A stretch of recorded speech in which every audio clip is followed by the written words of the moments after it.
today we are welcoming Eric Tittley, who is going to be with us for 2 days. Yep. So Eric is currently a postdoc in Edinburgh, UK.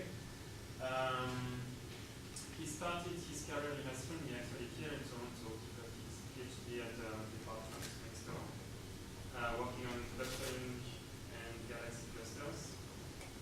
He then moved to the University of Maryland, where he worked on X-rays and observational works with galaxy clusters. And over the last 2 years, he has been in Edinburgh, working on different aspects with numerical simulations of the IGM and radiative transfer. So today he's going to tell us more about his results on simulating the IGM. Okay, great, thanks. Actually, I was just a bachelor's of science here. I did my PhD at the University of Western Ontario with construction when he was there. Yeah, so coming back here is a bit of an interesting experience because I used to, so I feel like to be handing in problem sets to people and stuff like that. And the first time I did that, it's actually really nice, interesting. Okay, I'm going to be talking about ionization of the early universe. Where I work is University of Edinburgh, Institute for Astronomy. We are at the Royal Observatory in Edinburgh, and this is all part of, well, this part is part of the SUPA, which is the Scottish University Physics Alliance. I have to promote these things because they need more recognition, and it's part of my job to promote SUPA and stuff like that, because we're trying to pretend to be one great big university in Scotland. So good find. This is my collaborators. Avery Mikeson is our spiritual leader. Co-W's with Martin White. And all these people were highlighted. I can't maybe see too well. Can you get off some other lights there? Is that possible? Kill the rest of the lights? Or is that... Yeah, there we go. This is all cozier. Now you can sleep and I won't notice you're falling asleep. These are all students, or our students, or were students at the time of this research was done. They all collaborated with us. There's a lot of good students working in here as well too. As I go along, if you have any questions, by the way, I want you to just throw up and wave your hand and shout out. So I like answering questions. And if you do want to fall asleep, I'm going to quickly go over the summary of everything you need to know to get out of this. Okay? So right now, importantly, we're going to talk about when ionization occurred. I'm going to reinforce in your heads that ionization of the universe is actually multiple issues. First of all, when is not clear exactly when, but also there's helium, there's hydrogen ionization. Get in your mind that not just one epoch of ionization at one time.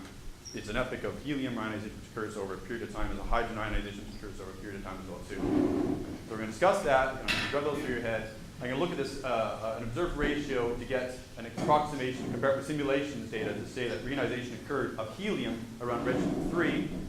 And then I'm going to also look at the Lyman alpha force for this B parameter. Don't care about that, what it is right now, but it's going to tell you that between 1.74 there was no evolution in any temperature variables, implying that reionization couldn't have occurred at redshift 3, which will throw us into a bit of a tizzy, which will come out of happily thinking we have to do more science.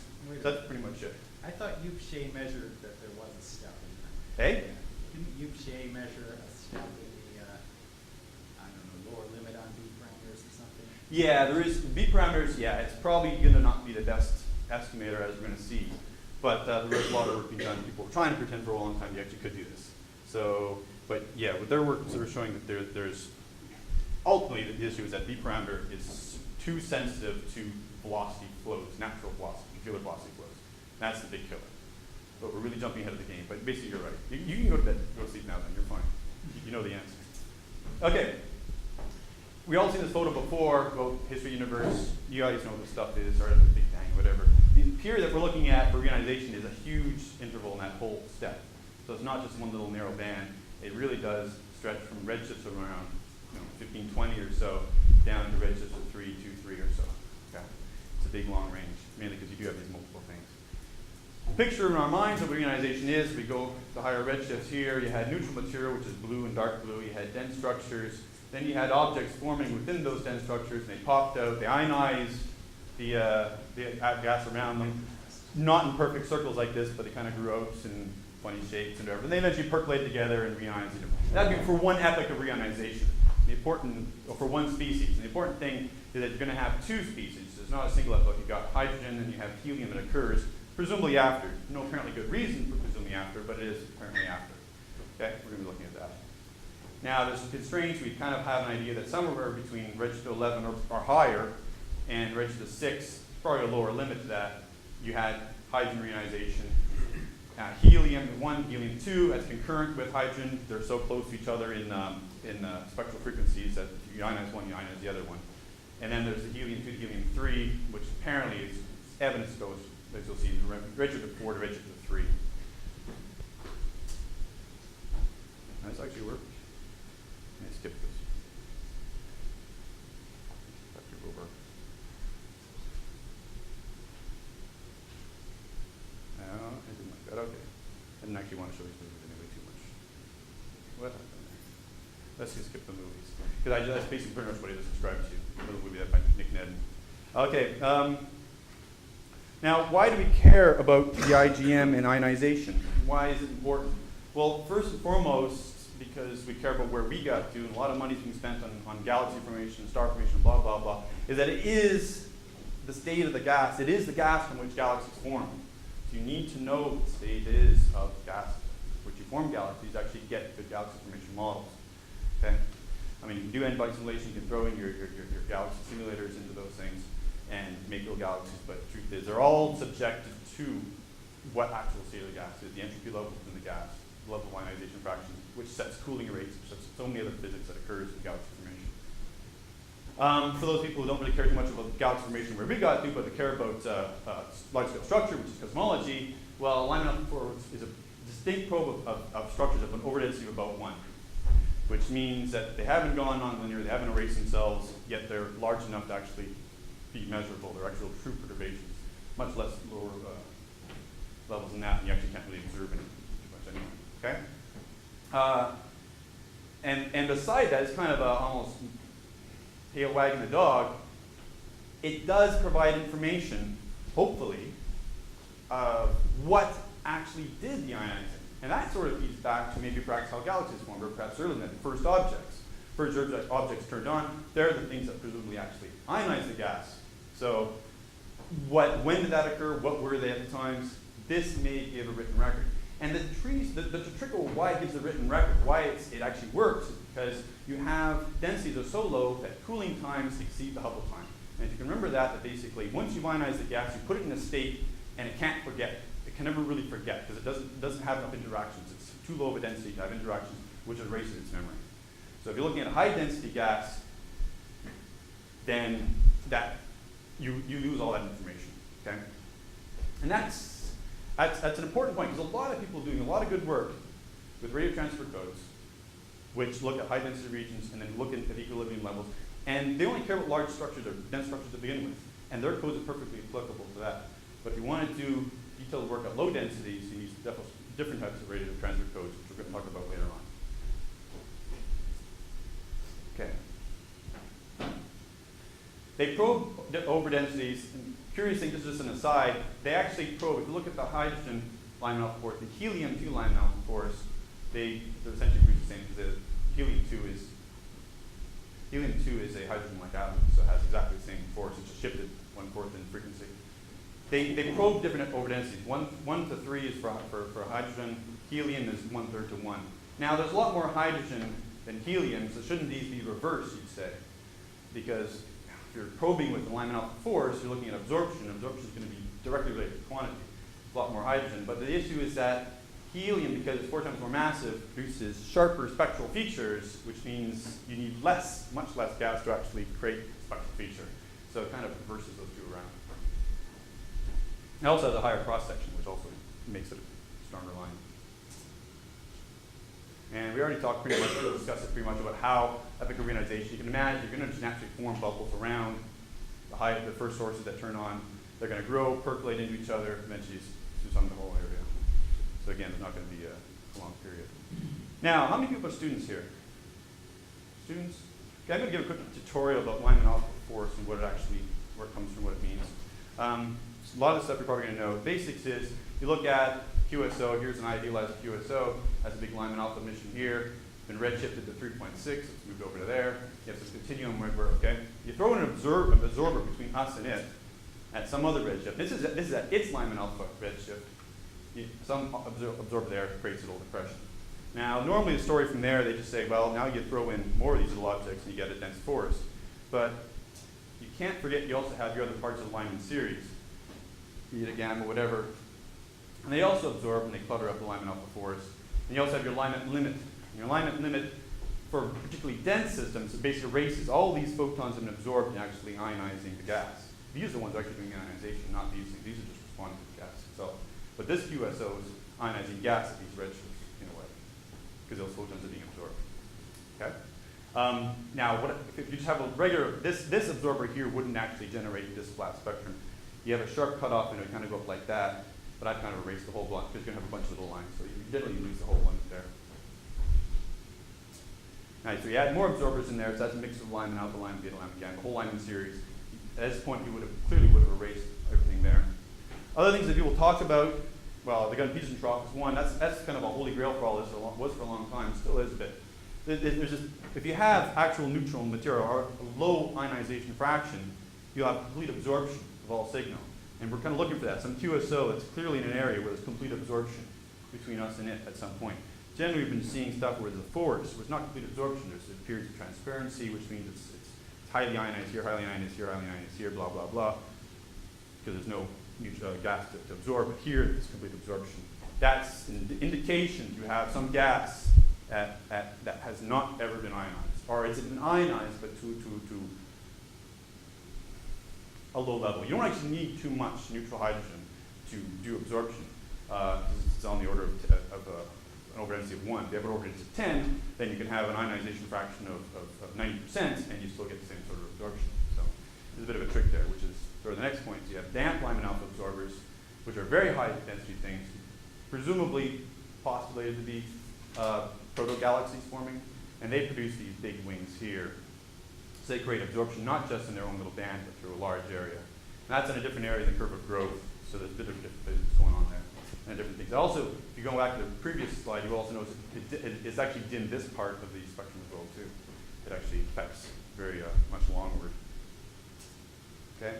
Now, the Lyman alpha forest, the spectrum, how is that generated? What's that created from? Well, you have this lovely equation here, which looks at the optical depth at specific frequency. And what you're doing is integrating across the line of sight, so in distance, okay, column densities and some spectral line shape here, and that. This is V, which is the Hubble velocity plus peculiar velocity. Sorry, it kind of looks like a news, funny fonts or whatever. It's actually a V there. So you're kind of cutting across here. It's an integration along here. This is your nu, which is also going to be translated to kilometers per second, right? You're integrating along there, and there's that line shape here, which is kind of a broad blah that goes around like that. So it is interfering. So that guy's contributing a bit, that's contributing a bit, that's contributing a bit, that's contributing a bit, these don't. So here's where your gas is, for example, along the line of sight. And these parts aren't contributing, that one might contribute a bit. And it builds up at that specific frequency. Okay? So if you look at one line, it's fun to say, oh, that's good gas at one redshift. That's not necessarily the case. That can be gas at multiple redshifts. If I cut it through here, it would probably be gas at one redshift. But I just chose this one simply to illustrate that it doesn't have to be gas at one redshift. You can have gas at multiple redshifts. But because they're own peculiar velocities, they're appearing at the same velocity point. Okay? Now, the evolution, there's a cute one looking from redshift of 5.7 up to 6.4. You've probably seen this plot somewhere before. It's a lovely one, though. And it's kind of showing you use a lot. There's no Gunn-Peterson trough here. There's no 0 point, no 0 point. But if you go to higher ones, you're starting to see this flat spectrum at this point right here. Again, that's sort of saying that around 6 and a bit higher, we actually have neutral material, neutral gas. Okay? And that's saying now we're starting to find that holy grail, that area where we're actually getting into.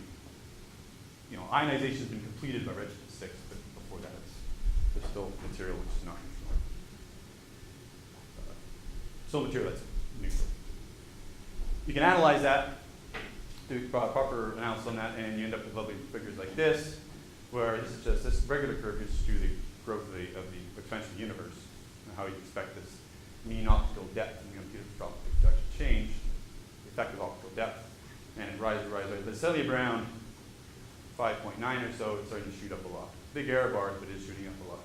Of course, they're big errors because you're looking where there's no signal. And whenever you try to measure something that's no signal, and try to make a limit, you're basically only putting limits on things. Okay? But we're definitely, there's something happening around this redshift here. At the end, that end, you're finally getting complete reionization of the hydrogen, other than things like damp systems, things that can recombine with their density. Other decent probes, modern probes that we're starting to find. One's a GRB.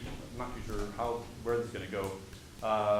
they're very, very high redshift. You see them very bright, and you can look at objects there and see this is a damp system you're seeing. These are damping wings here, and you're seeing they're finding lots of evidence of still neutral, a lot of neutral material at high redshifts. A caveat I want to add to this one, though, is that you can have, over a large redshift range, lots of mostly ionized gas, or you can have one redshift range, but cumulative unionized material in there is still quite large, or you can have very ionized gas, but one little pocket of very neutral gas, and it amounts to the same column depth. And when you get damp systems, damp wings like this, you can't distinguish the two. Okay?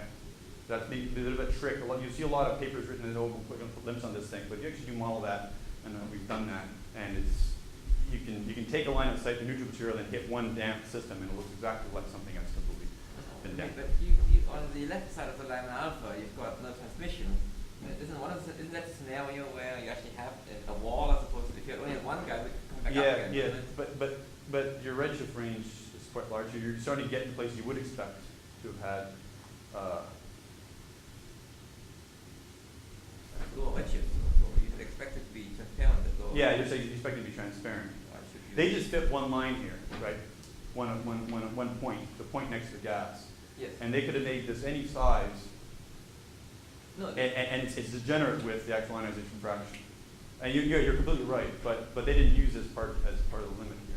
And it kind of goes with what I'm saying. You actually had a very large area of very ionized gas, but still some small but non-significant neutral fraction. You end up reproducing the same thing. They fit a line that's clearly, in a way, as you just point out, probably not even right. But they were trying to actually model this part of the wing, okay? And that's the trick. If you have gas that is sufficient to absorb not damped wings, but regular Gaussian absorption, so a bunch of little lines, little absorbers are like this, you would have expected to see at the redshift of the GRB actually a sharp cut like that. That's what a spectrum would look like. Not this damping. This is actually, you can kind of ignore this. They're just looking at this part of the wing. Do you follow what I'm saying? I think it also matches the mid-solar absorption rates that was defined in this picture. I think what you're saying is this is consistent with absorption in the GRB as opposed to on line of sight, right? That's what you're saying. Well, yes, it's consistent with a heavy absorption at the redshift of the GRB. And I'm arguing that it is actually also consistent with a larger swath of not as heavily ionized gas, but still a large total column density. Because each one of these, a less damp wing here, less damp wing here, less damp wing, all added up together still can produce this curve. Because it's a very broad wing here. This decrement here can be built up from gas here, and just as easy from gas here to gas here to gas here. Not at the precision level. Hey? Not at a precision level. They do produce. Well, certainly at the precision level of the signal. I mean, You can make it up. A high precision level. No, you're right. You get infinite resolution on the The problem is the GRB is sitting inside a down ionoff absorber, and there is distributed absorbing gas. Yeah, the damp line absorber will actually dominate. At smaller redshift in between that and Yeah. mass. Combining those two things, you get that. If you have a single large damp absorber here, then lots of mostly ionized but partially neutral stuff, just enough to do lots of little lines, yes, Yeah. you get that. But you can also, that's exactly right. That's actually how it's usually interpreted, that you must have had something here that's heavily unionized. I'm just saying you actually spread this out. The problem is it's a total column density. That total column density that doesn't tell you any information over what distance, what x with that column density integrated over, what line of sight distance. I mean, there's limits on it. So it's over, this distance, then clearly it wouldn't work. But it can be, the difference between that and that is a huge difference in real space. It's like megaparsec.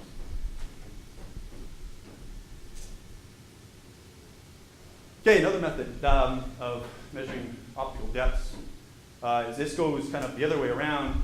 You actually look through all the material in the universe and you look for, basically, free electrons. So you look at the CMB polarization measurements, well, they're correlated with temperature map. So if you look for variations to the actual polarization correlation,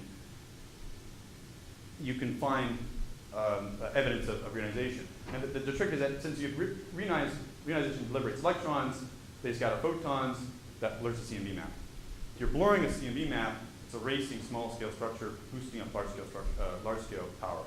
So you look at the power spectrum of the temperature polarization power spectrum. You end up with one single peak here at low numbers, large scale, and that gets interpreted as being due to an optical depth of electrons, free electrons.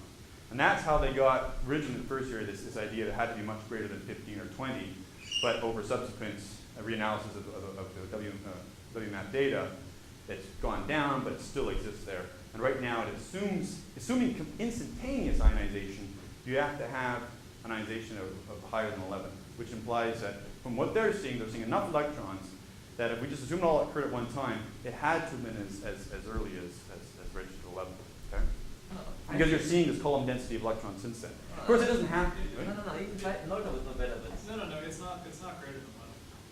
I mean, it's around 10, plus or minus. 10 is the median, so the 50% likelihood is 10, and the lower bound is like 8 or something, right? Is it lower bound 8?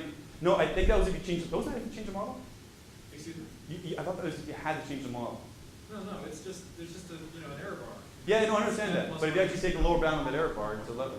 It's like, it was like 13 plus or minus. No, the lower bound is like 8. If you just take it as lower bound, it's like 7 or 8 or something. To say, Z, I mean, the mean is even less than 11, so, I mean. Okay, say the numbers change. Okay. In the end, though, it's fair enough, because it doesn't actually make a big difference. The point is, there is a method for determining limits to when, and you had to have some ionization at some higher redshift. We were looking earlier at 6. This is showing that it had to be some, let's call it 8 now, had to be a much higher redshift. Some ionization had to occur, implying, for the most part, that it probably doesn't apply to anything, but there's two models. Either you had one source that's been around for a tremendous amount of time, or you perhaps had multiple sources. I think, Mr. Logic, you're trying to interpret 2 data points, the previous slide and this slide, and independent of what these values actually are. The previous slide tells you nothing about the IGM realization because it just tells you something about the sum of neutral fractions in the GRB and the immediate version. At the end, different poles, and you're seeing the different epochs in time. And you're putting limits on what must be the epoch of the ionization fraction at those points. And in all cases, there are huge error bars.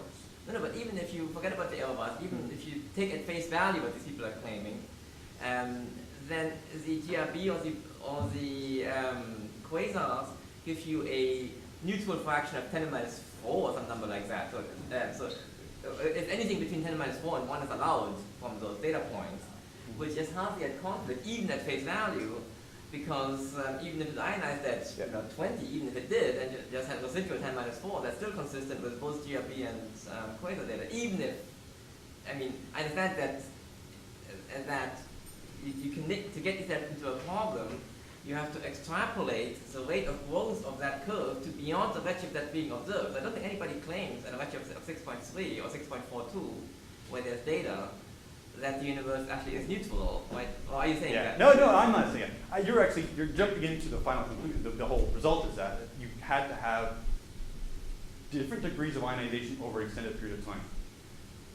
None of these can be fit by a simple model where you have ionization occurring at once. No, you sure you can. No, even before you can. Sure, of course, you can. Full ionization goes from, let's say, I mean, I'm not saying that that happened, but let's say you get instantaneously from an ionization fraction of 0 to 0.9999 and a redshift 17. Let's just say you did that. That's consistent with all data, even the ones that were published, because that's only an upper limit of it. There's no limit from the previous plot, right? Might not be. This is a being.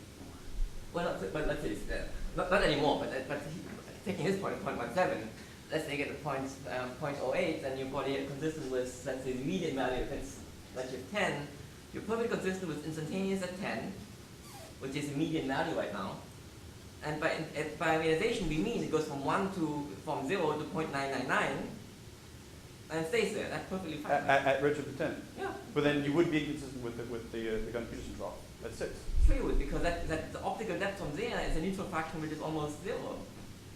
I mean, but the Gunn-Peterson trough requires a high optical depth. No, but high means 10 minus 4. High, 10 minus 4, but still not. No, but it's not 0 today either. I mean, it's never. No. Okay, yes. Again, it's not, you know, you're completely right. Again, the point is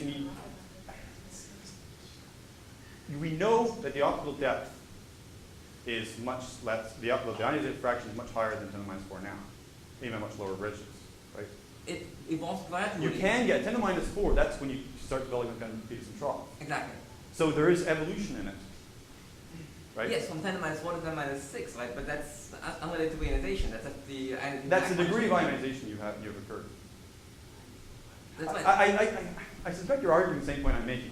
So is that there's but You're trying to make the argument that there must be extended reionization, and Whaley is making the argument that it's all consistent with there one does effort. not need to be extended reionization. But then we clearly have evolution after redshift of 6. No, but of We course know we there's know there's evolution. evolution. If the ionization, even if the ionization fraction was exactly the same, independent of redshift, the universe gets denser as you go back in time. Mhm. So eventually the quasars, the absorption of those quasar spectra would saturate. You'd see nothing, with no evolution in the ionization fraction at all. The ionization fraction also, we know, at lower redshift goes towards more neutral density, a larger neutral fraction as you go up in redshift, just smoothly at lower redshift. So that makes that trend towards the absorption just becoming total at high redshift, at some high redshift, even stronger.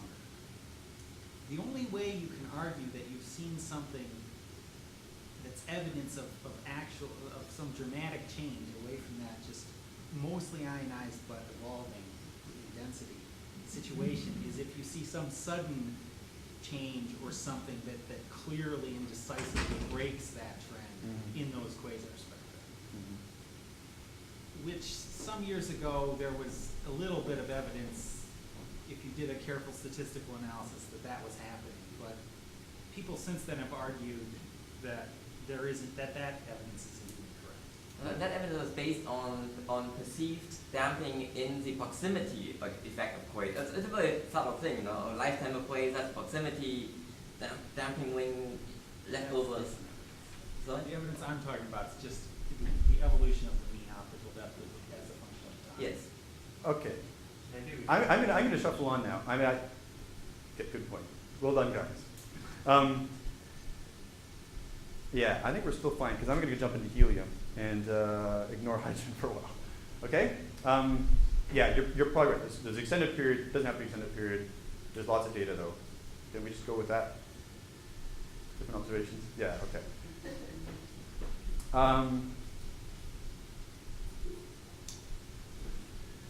Okay, the other one we're going after is helium. When did helium reionization occur?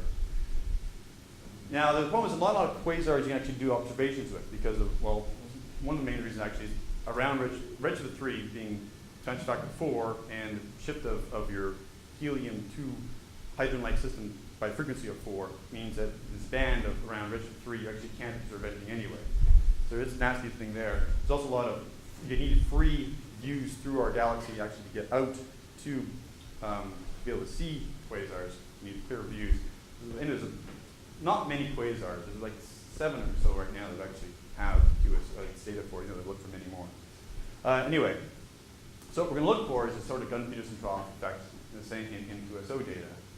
And so we have redshift at 3 here, 2.8, and now there's lots of it's inconsistent data. We're not seeing any obvious trends here, but we do have data here.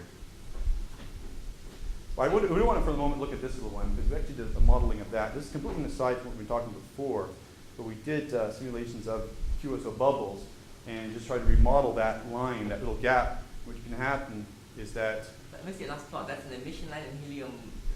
Yeah, well, you can call it a emission line, but what we're actually saying is that it's actually a gap. It's an opacity gap. There's like a quasar just off the line of sight, as it turns out in the sky, a certain redshift.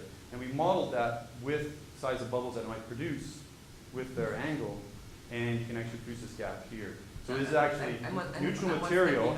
I'm going to sit behind you here. So you've got Yeah, a the quasar at galaxy- redshift 3.28, Yeah. and And you have and a that will, QSO at 3.04. so you're saying That's there's just off the quasar- line of sight. There's another quasar nearby as well, you're saying, in that case. No, I'm missing what we're looking at here.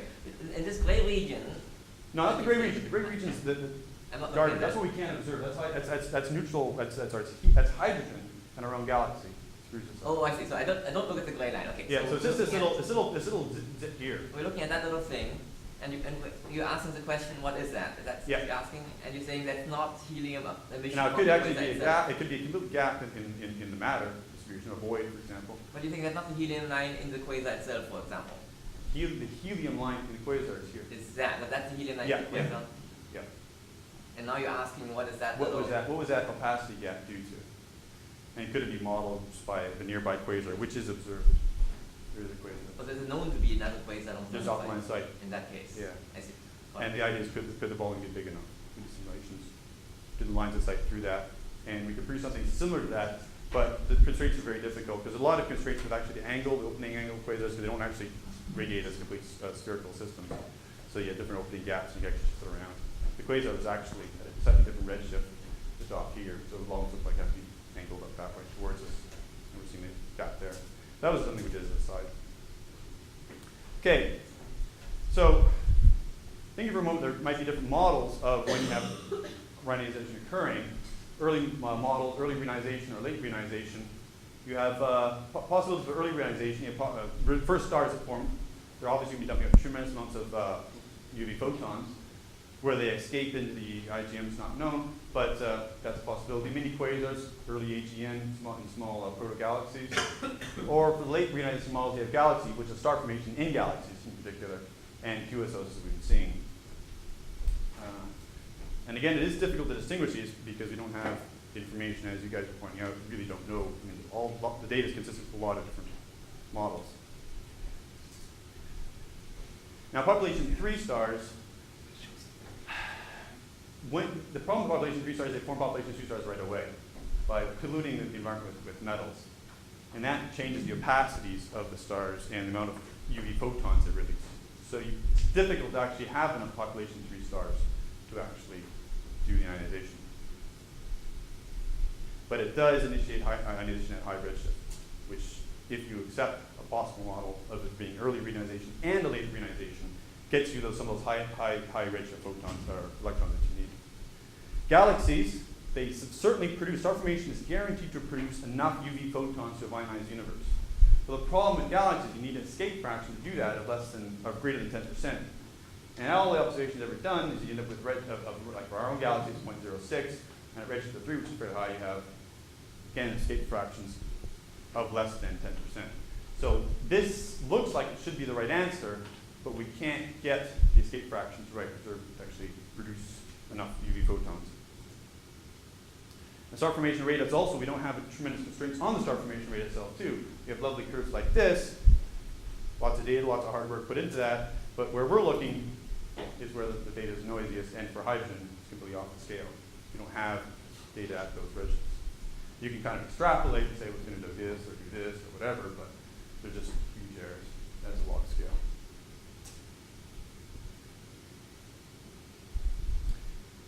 QSOs, evolution QSOs, we see evolution in their number densities. These are for different luminosities here. And the clear evolution, the brighter ones are fading away, getting less plentiful, where the faint ones are kicking in. Something that's not seen here, which is another issue, is actually the hardness, the amount of UV photons that the QSO is producing. It's not constant from QSO to QSO. There's a huge range. And most likely you'll find that most of the ionization photons come from the few hard sources. So just even going by numbers is a bit tricky. But let's just for a moment pretend that we can go by numbers. What are those 3 lines in this? One of the plot. 3 lines. You're looking at different luminosity ranges here, and the number density as a function of redshift. So you're saying the lower ones are the faint ones. No, what are These are the faint ones here. They're more common, more plentiful, and they're also rising up, rising around redshift 1. Whereas the faint ones we're seeing, or the luminous ones are actually still rising as we get to redshift 4. And the left plot is from what is? These are all X-ray counts. Those are X-ray counts of X-ray luminosities of quasars. Is that what we're looking at? I don't remember where they got the source, the data from. No, I'm sorry, I don't remember the data came from that one. Whether it was an X-ray source or not. X-ray selected source. Anyway, if we go back to photon densities, required to do various things. It's a rather confusing figure. Just going to highlight some various things. These curves here, these are the photon density required to match Lyman alpha forest. Here's a curve required to actually reionize the universe. And the last group here, this is what's actually available from QSOs. So we see that to reionize the universe from QSOs, you have to at a redshift around 4.5 thereabouts. Okay? And it doesn't even match Lyman alpha forest until much lower redshift, implying that the photons, the source of photons, can't be simply just QSOs. It can do it at the present time. It's fine from here on. QSOs are completely sufficient to match all the observations, but not at the redshift we really care about. Implying that QSOs probably really aren't. So just to read the slide again. Hey? Just to read this graphic. I'm not even quite sure what you're looking at here, but so you're saying the available line exceeds what you require at redshift 2, for example. No, what do you think? Well, I don't want to say I wouldn't start extrapolating past that, except past the data. Well, the data This is a curve that's required to match the data. And you intersect it there. This doesn't nothing saying that it's just going past that. and that comes from the X. I'm just trying to These follow what you're are talking from about. these are observations of QSOs and determining what the number density of photons from QSOs is. Ionizing QSOs. You're claiming that QSOs cannot provide enough ionizing radiation at a redshift 4, where you have some, given us some reasonable statistics. At a redshift of 4, there's more than enough QSOs. No, not ionized universe. No, not to match Get the the right enough, ionization but it's the balance right and the right reionize amount of universe. force. Sorry? If there is enough to reionize the universe. I'm not talking about that. Okay. The match, No, there's not enough to match Lyman alpha. metagalactic. Implying there's a deficit. That the curve between here and So we here know implies for a deficit. certain that there's a deficit. Yeah, well, this data goes to, I think, this analysis done here. So there is a deficit in this regime here. And that comes from. I thought it's fully known how much you get from quasars at redshift 4, but maybe I think this is observed quasars. you're just counting integrating that to the luminosity function, assuming a non-evolving star. We do crazy stuff to the luminosity function at fainter than what we see. You can always do, but you don't see enough.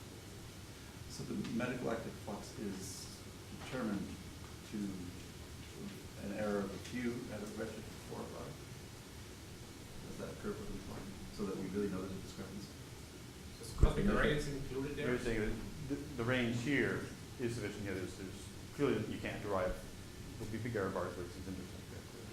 But at this point, the redshift 6, there's clearly a deficit. And we know we had to have ionization by then. So unless you want to say, well, I mean, yes, big error bars there, boosted up here a bit. Of course, recalling that at redshift 6 at least, the quasars you observe are the really luminous ones that contribute nothing to the ionizing background anyways. So you integrate down to the quasars you don't see anyways to get that point. It's like, stellar luminosities, all the mass comes from stars you don't see, all the stars you see contribute nothing to Yeah, the you're mass. saying integrating down to much lower luminosity. Well, you're integrating it to So- luminosity and it diverges at the faint end, right? And then you say, well, I assume that the turnover doesn't change with redshift. And if that's the case, then I can put a point there. And then I get insufficient number of photons. I think that's what goes into that point.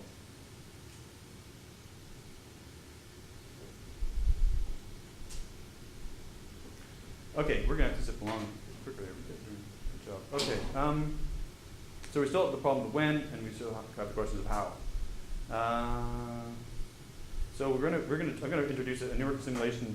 The important point about we wrote a radiative transfer code that does precise temperatures. So we're going to try to look at the temperatures in the Lyman alpha force. That's the whole point of all this. We're going to look at the temperature to try to find evidence of this effect. And we're also going to look at the ionization. Now, our radiative transfer code will follow helium and hydrogen ionization, both which produce a lot of boost in temperature. There are approximations on original codes, as I said, they're good, particularly for dense regions, for studying dense structures, but for the underdense regions, which have the best chance of actually remembering what the history of the ionization was, they don't do particularly well. So we've taken this radiative transfer code and piggyback it onto a particle mesh code, the M code, and just have a simple little get gas density from the ratio there. Now, Just look at the gas density. So don't you need to, you don't put in the Jeans mass, but doesn't that give you a huge clumping factor in the gas if you? clumping factor, no, well, this is simulation. You don't have to put the Jeans mass. No, I understand, but the dark matter is highly clumped. So if you say that the gas falls. Oh, yeah. No, there's certainly an issue here about what scales, but fortunately, we're actually dealing with resolutions where you don't resolve that. Our resolution is high enough to resolve true differences. That is the next question. That will come up if we're in hydrodynamics. How does it change? How do these factors change? But as a first approximation, we put on a PM code. Yeah, but then as you increase the resolution of your PM code, your answer will change. You get errors. because Yeah. We No, never went past that level of resolution. You go to high enough resolution where. Then the answer, so if the resolution approaches reality, you know the answer will be wrong. But those are in the dense regions, and we're not going to be looking at structures in the dense regions. Because that you don't even need to do complicated rate of transfer for. Missing the, okay, so normally we would say that if you have an infinite resolution or very high resolution n-body code, you will find that all your dark matter is sitting in little halos that are very overdense, by 200 or more. And if you just say, that's supposedly what you will see in your high resolution n-body simulation. So if you then say that the gas follows the dark matter perfectly, then you know what will happen is that all the gas is also sitting in halos that are also highly overdense. So they're all, the distribution of gas will all be at very high densities. Yeah. There's almost no gas. If you do high enough resolution. Exactly. If it's high enough resolution. If it's high enough resolution. So now we're saying, okay, so if we had a perfect simulation, then we know the answer is wrong. So if you don't have high enough So if you don't have enough resolution, then the answer will depend you're on avoiding the that situation. you have. Yeah. So the genes mass you use by hand happens to be given by the resolution of the code. Yes. But then that was you take codes from before. You take hydrodynamic codes and yes, you could do it with the Jeans mass, but you also know at the resolution we're looking at that there isn't a huge difference between the gas density distribution and the dark matter density distribution. They match each other sort of well. Well, why don't we let him describe what he did? Okay. No, it's a very good point. I mean, the issue is if we take this code up to higher resolutions, it gets worse and worse and worse. You start getting results which are unphysical, and he's right. We observe that as well too. So we ignore those results. We're just developing the rate of transfer code, and again, since we were looking at just the low density gas, this isn't nearly as sufficient, nearly as an issue. Okay. So you have your recombination coefficients. That determines the rate of change for all these objects. Set these things to zero, you get the steady state equation that people often use in their codes. But we're actually going to solve these things through different equations. Then you have the photoionization rate, which is in all these things. And that's basically an integral base of all the photons that are traveling through, the ionizing photons coming through an area.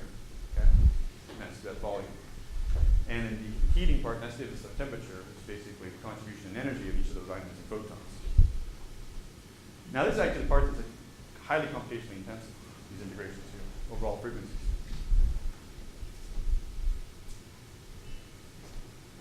You can do some approximations to actually make it actually more feasible, because if you look at this system here, which you're actually what you're integrating, of the number of ionizations in at one point in space, you can actually end up, the size of the volume can be large enough to end up with more ionizations than actual objects there to ionize, which is completely physical. You make an approximation like this for for optical depths of 1 or 2 or less. This actually works out fine. You don't end up over. It conserves photons and prevents overionization. It's an important approximation. Ideally, in a perfect world where you have perfect infinite resolution, this is exactly right, and these actually converge to each other. Now, typical absorption spectrum. If you start with a simple power law like that, you have absorption at one edge here, absorption coefficient drops off, so you have less absorption here. Another edge, absorption coefficient drops off, same thing. It ends up breaking up these three distinct groups. Now, the trick with one of our tricks we used, we broke this up into 3 different types of integration, keep smooth curves here. So it's easy to integrate over that and that and that. But trying to integrate over the whole thing with any method fails miserably. So you just break it up into 3 different chunks. Okay. Now, the problems with this is that, first of all, we have only one line of sight for each. It's geometrically constrained. You can have multiple lines of sight, but they're all independent of each other. Okay? You also have no diffuse field. You only have one source. Now, the holy grail of all these types of simulations are radio transfer simulations. If you actually have infinite number of sources, every point in space becomes a source once you have recombinations occurring. A photon recombines, sends our system electron recombines with an atom, sends off a photon, goes off in a random direction. That can also ionize things around it.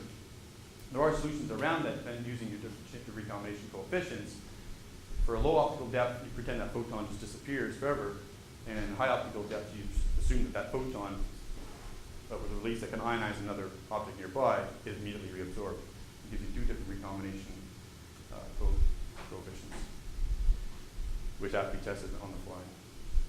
We're going to ignore secondary ionizations, which is due to a high energy photon knocking an electron, the electron cascades out and smacks off another object and it causes another ionization. That's due to X-rays. We're not going to deal with anything that high, high energy ionizing photon.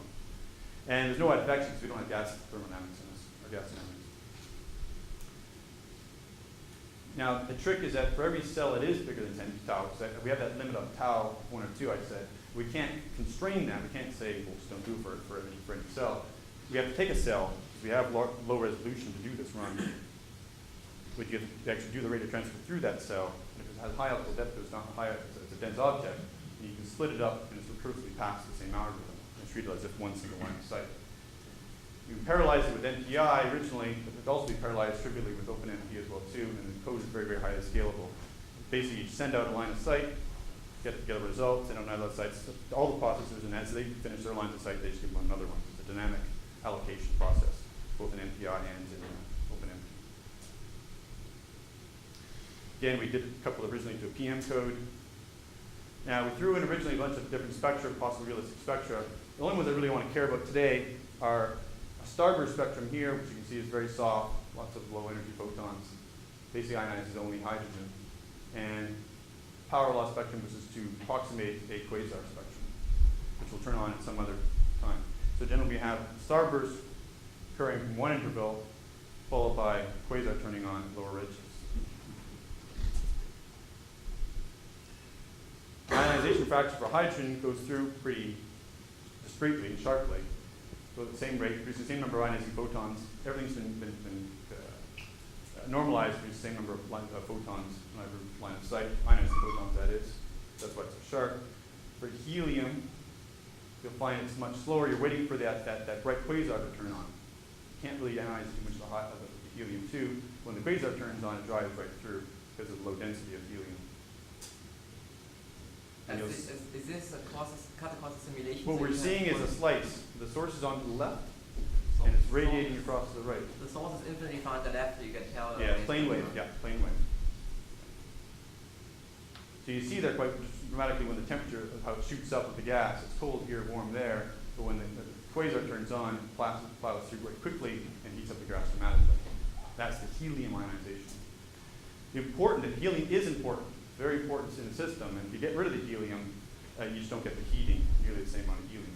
Even when you have that quasar turning on, a lot of hard photons. It's the helium does the heating. And primarily, why is that? Because look at the entropy equation.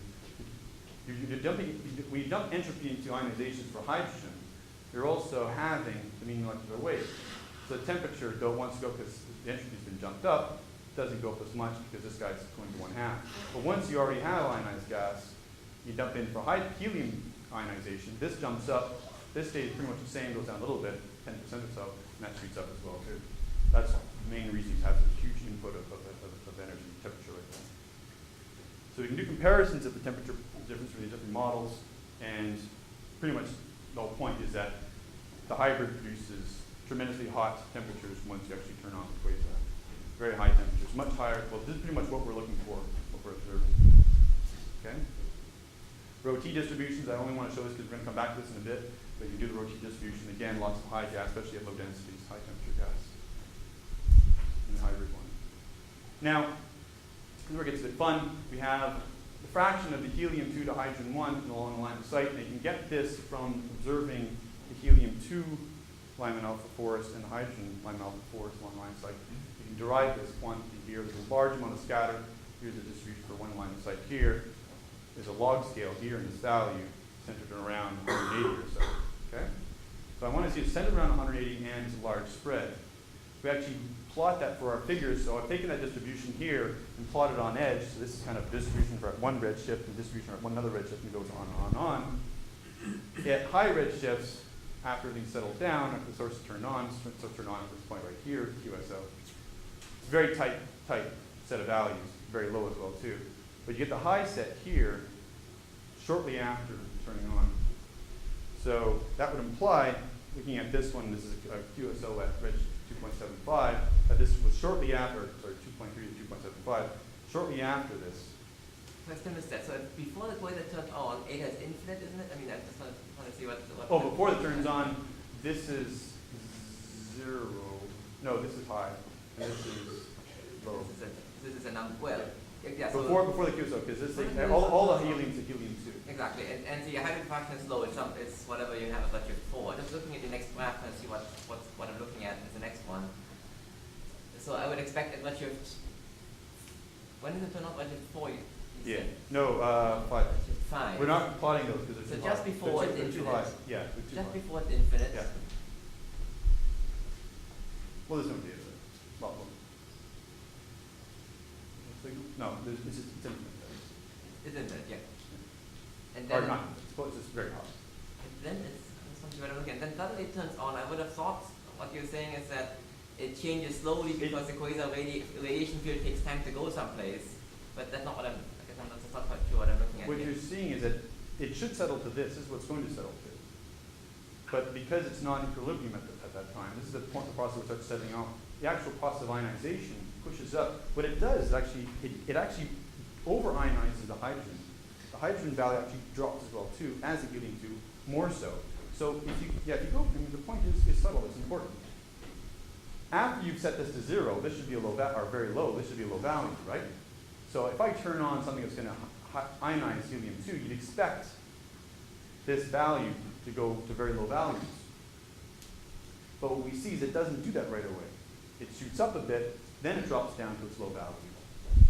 And it's why it's jumping up first is because it's also, since the gas was already mostly ionized, this part was already low, but now it's transparent to all these ionizing photons.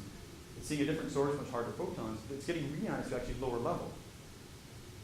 So the hydrogen itself is going through another level of ionization, going from the 10 to the minus 4 to 10 to the minus 6, or 10 to the minus 6, being pushed down immediately through the entire volume, rather quickly, before this guy can react to it, because it still has a high column density of that. So those photons are being absorbed slowly as it progresses, the front moves through, but these guys are going right away. So for a short period of time, this thing's still high and this has gone even lower, which makes it shoot up. But then once you've gotten rid of all those guys, they're all helium-3s, it drops back down. Then just to see what we're looking at. So then at the end of the day, you get 0.42 gamma H1 over gamma helium-2, and you're saying that's 100 typically, or I mean, or a hardness of your. Well, you see, it settles down from the order of 8 or 9. Is about 8 is the Yeah. ratio. But you end up seeing it, observing it at high levels like this, which are inconsistent with the actual radiation field should be producing, because it's not in equilibrium. Or because the spectrum isn't as hard as you think it is. No, we know how hard this spectrum is. Or you're saying from this guy's source. Yeah, you can move this around a bit, or you can move this around by changing the hardness of the spectrum. This is actually measured with spectral index, yes. So more importantly, though, it's spread, because with the constant spectral index, this will be a much tighter distribution. And the distribution here is not due to error in the measurement. These are log scales. The distribution is actual statistical distribution, unless you're going to argue that they're measuring something wrong. So anyway, so that timing of that observation and this sort of data implies you have ionization around redshift 3. Which sort of matched what we were saying before, the QSOs around redshift 3. Okay, now we're running out of time. There was a whole business of the B distribution, which is hard to model. This is the measure of the width of spectral lens, Gaussian width. We had a student measure them up with 25 QSOs, Keck data in QSO, and they're looking for some sort of evidence of this B parameter changing over this redshift range, and there was none found. They also looked at our simulated data. She looked at our simulated data. Here's the Keck data distribution of, given the distribution of this B parameter here. And we can bracket, neither of our models actually reproduce this distribution, but if you have a simple power law, just a quasar, this is the distribution we get. If we had this hybrid model where we pre-ionize the hydrogen and then we ionize the helium afterwards, we get this curve. Arguably, you could probably make a better approximation of the amount of fixing these models up a bit better. That's the direction that was taking us. But in any case, there was no evolution, which is a problem. The way of getting out of that is simply that D is not actually a good measure of temperature. D is dominated by something else.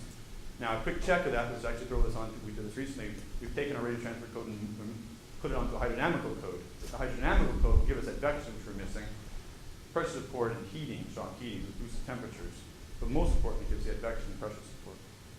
Pressure support being what you're saying, that it changes actual physical distribution of gas and dark matter and the different velocities.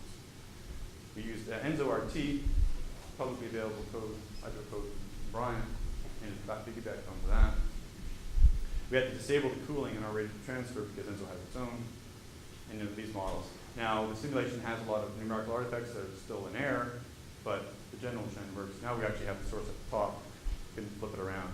You can actually see the boundary between the mesh grids here, which you shouldn't be able to see at all. Other than that, the temperatures, you see the same, pretty much the same effect, that tremendous heating afterwards.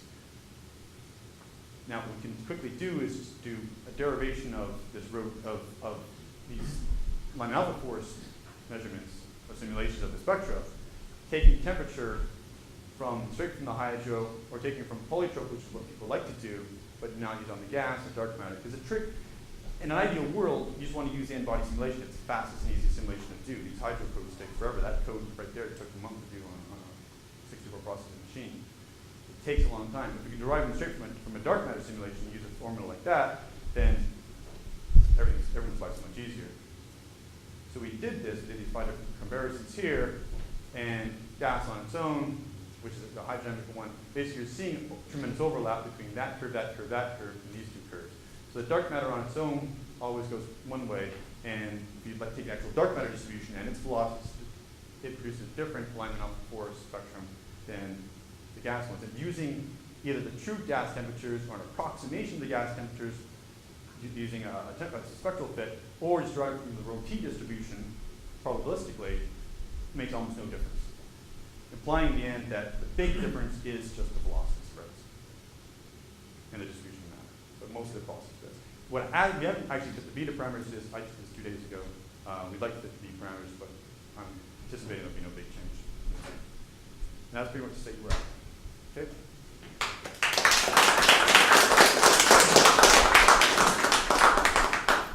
We have time only for one question, maybe we have many